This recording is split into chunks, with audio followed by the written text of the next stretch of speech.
this job for the tips. In 4 hours, my total earnings are an expired Applebee's coupon, a sweater that smells like racism. It's exactly your size. Oh, Deliver for meal basement. It's outside our zone. I'll do it. Are you ready to make an investment in your future? Yes! Are you ready to take back what you are owed? Yes! Are you ready to fully commit yourselves to Satan? Yes! Hello and welcome to the Matt's Movie Reviews podcast. I'm your host Matthew Pejkovic and this is episode number 239. Releasing in the US on September 6th in theaters, on demand and digital is Satanic Panic, a horror comedy that follows the bloody misadventures of a pizza delivery girl who must survive the night from a group of elite Satanists who want to conjure a demon but need a virgin to do so. A perfect blend of pitch black comedy and blood-curdling horrors, Satanic Panic is directed by burgeoning filmmaker Chelsea Stardust, who I'm happy to say joins me now on the podcast. Chelsea, I thank you very much for joining me today. Thank you so much for having me, and that is a great elevator pitch. I may steal that. Oh, please go ahead. I mean, this is such a big year for you. 2019 is really the year you've made your mark. Two films. You had a film out on the Into the Dark horror anthology series. It's on Hulu. But now we're talking about Satanic Panic. What's it like to be out there this year, plugging two films and talking about what I'm sure is to be the start of a long career for you? Well, it's incredible. It's also exhausting, but I just call that champagne problems. I'd rather have two movies than no movies. It's been quite the roller coaster ride.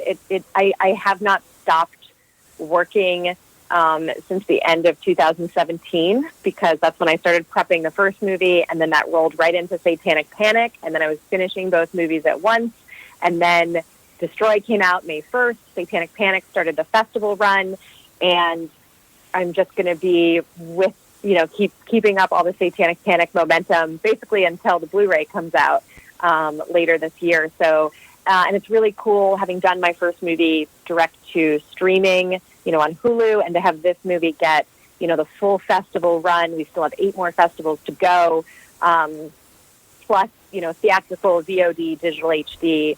So I'm, experiencing two totally different release patterns, and it's been really awesome and a totally wild ride, but I am 100% here for it. Well, let's talk about Satanic Panic. Now, this movie, the story was by Ted Gagan and scripted by Gary Hendricks. They both work on Mohawk. How did that script come its way to you? Were you already working on All That We Destroy when you got word about Satanic Panic? Yes. So I first found out about Satanic Panic in 2017. A friend just sent me the script randomly because a bunch of us are friends within the industry, and we share scripts that we read that we like with each other. And someone sent it to me and said, "You should check this out." And they knew I was a fan of Grady Hendricks because I love My Best Friend's Exorcism and Paperbacks from Hell. And I read it. I said, "This script is fucking awesome. I can't wait to see it made."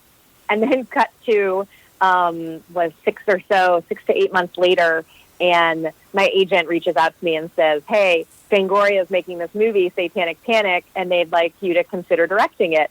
And I said, "I know the script. I love the movie. Let me pitch my vision to them, and let me make that movie." And so I got on the phone with the Fangoria team and pitched them my vision, and I also sent them an email with film references and tonally what I would want it to be, and music references and all this stuff. And I said, "This is why I'm the best person for the job," and just really pitched the shit out of it. And they said yes. This film is a horror comedy, and I'm always curious about that balance between trying to get the laughs and trying to get the scares. Was that kind of embedded in the script, or is it up to you as a director to try to get that tone right? And do you preference one and hoping that the other kind of follows suit, or is it just a balancing act throughout the whole film? It's 100% a balancing act. A lot of it is Grady Hendricks' words, because a lot of the comedy comes from that, but it's also all in the delivery. And luckily, this script is this movie is surrounded by incredible actors who just were able to bring the comedy to life. And it is absolutely a balancing act with the comedy and with the horror. But I also just revisited a lot of my favorite horror comedies. And I was like, okay, let me look at these now as a filmmaker. How are these directors tackling, the fine line of horror and comedy, which I do think are hand in hand because it's all about timing and it's all about a release. It's like a lot of times when you watch a scary movie and you jump or scream, it's usually followed by a laugh because you're just sort of releasing that tension. But I have to give a ton of credit to not only Grady's words, but the actors who say them because they make my job pretty easy. Talking about those actors, Hayley Griffith, she plays your lead role of Sam. There's many reasons why she's just great in this role. What I really liked about it was the physical comedy aspects she brought about it. There's a certain slapstick at times to that performance, and I think slapstick in certain horror films do go hand in hand. I always evoke back to like the Evil Dead films and what Bruce Campbell does in those movies. How important was it to find an actor who can do those type of elements and bring it to this role? Oh, so important. And Hayley, she had done a self-tape. She was based in New York. And, I saw her audition and I said, she's Sam. There's no question about it. Like this role is hers. And luckily the producers agreed with me and they said, yeah, let's take a chance, and she just absolutely crushed it. And she had so much fun making the movie too. So, her energy just in that comes through, in her performance. But, she's also one of the funniest people I know. So, she's bringing her natural sense of comedy to the role as well. And I think that totally comes through. But yeah, we have this cast is so incredible. I'm so honored I got to work with all these awesome actors. Rebecca Romijn is also one of those. She plays the role of Danica, who's kind of the leader of this satanic cult. Having her on board, I mean, that is a big name actor, has been in a lot of big films. What does she bring to the set, which I'm sure was occupied with a lot of actors and such who might have been new to the industry? Does she bring a certain leadership amongst the cast? Yeah, definitely. And I think, a lot of the cast had known her. I think Arden already knew her. And, getting to work with her is really fun, especially since I, grew up with watching the X-Men movies and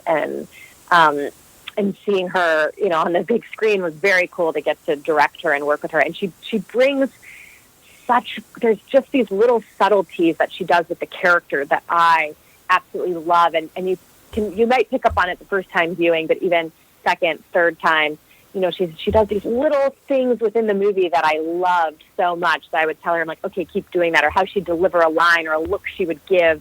Because Danica's obviously like the powerhouse of the movie, and she is just so fierce.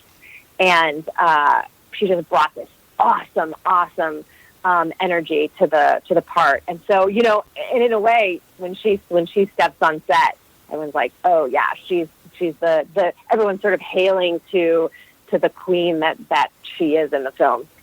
The film features a lot of gut-busting, heart-ripping, gross-out scenes, and a lot of them are made with practical effects. How important was that for you to have that kind of hands-on approach to the effects work? Because you and I, big fan of horror films, I'm sure the films that we grew up with were films that were just filled with the practical work, and we appreciate the artists behind them as well. How cool would that be to have these creatures, these effects in front of you, as opposed to working with some of them in post? Yeah, so the practical effects, that's part of the Fangoria brand. That's, who they are. They practical all the way.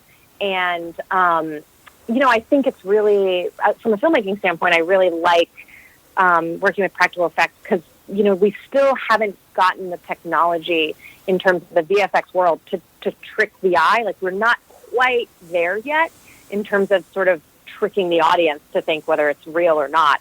I think we'll get there eventually, but to have something like tangible, because the audience, it's more believable for the audience. They see that it's real. They can tell that the actors are interacting with something real that's not, a green tennis ball that then we built around in post. And so I loved doing practical effects. Obviously, they take time, and there's a lot of care that has to go into shooting them and making sure everything's working. But that for the actors to interact with something real is the best, and it just elevates the performance.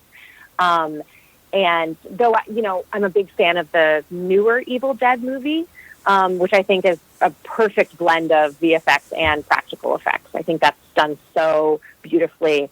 But not all movies get the luxury of that budget. So, we were able to achieve amazing things with our practical effects, and I'm so proud of them. And even getting to do things like reverse photography, which I was, studying Evil Dead and watching how they shot that, and, applying that to my movie, and which was really fun. But yeah, the working on practical effects is always a blast. This is a film that took 18 days to shoot. Now, you come from a background where you were an assistant for Jason Blum over at Blumhouse, and that studio is known for its frugal filmmaking, kind of like in the great tradition of Larry Cohen and Roger Corman. There's a budget, they meet that budget, but then the films come out and they look even better than what the budget dictates for it. When you go on set for this movie, is there philosophies or is there approaches that you take that you learn from your time over at Blumhouse that you bring to your own production?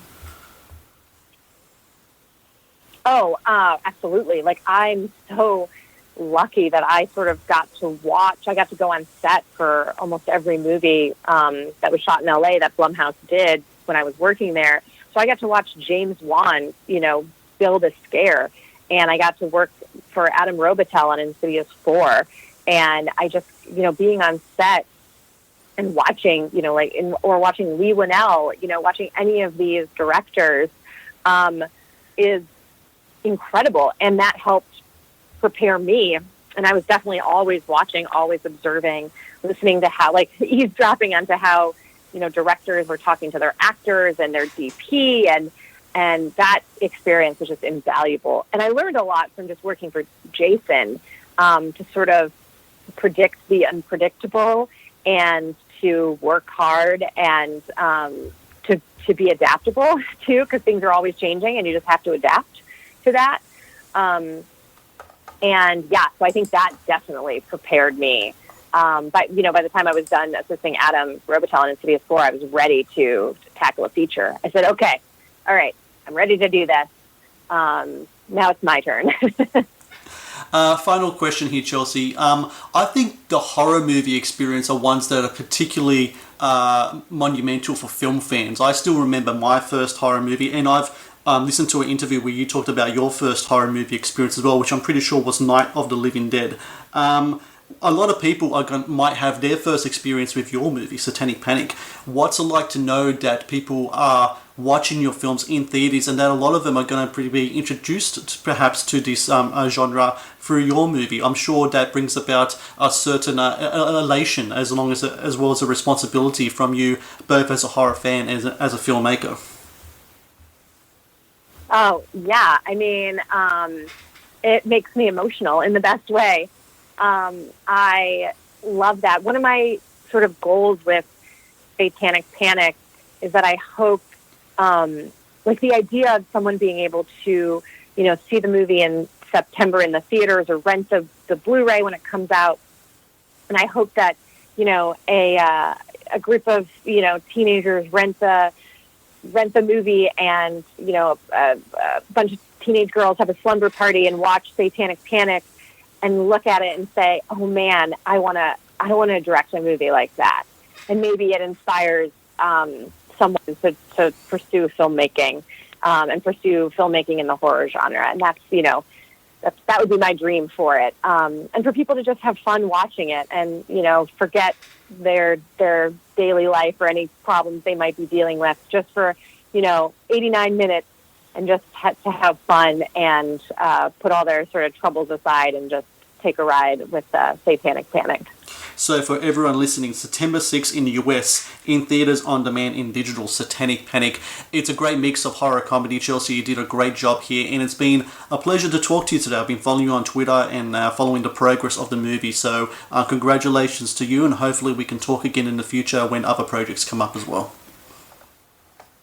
Yes, thank you so much for having me, Matt.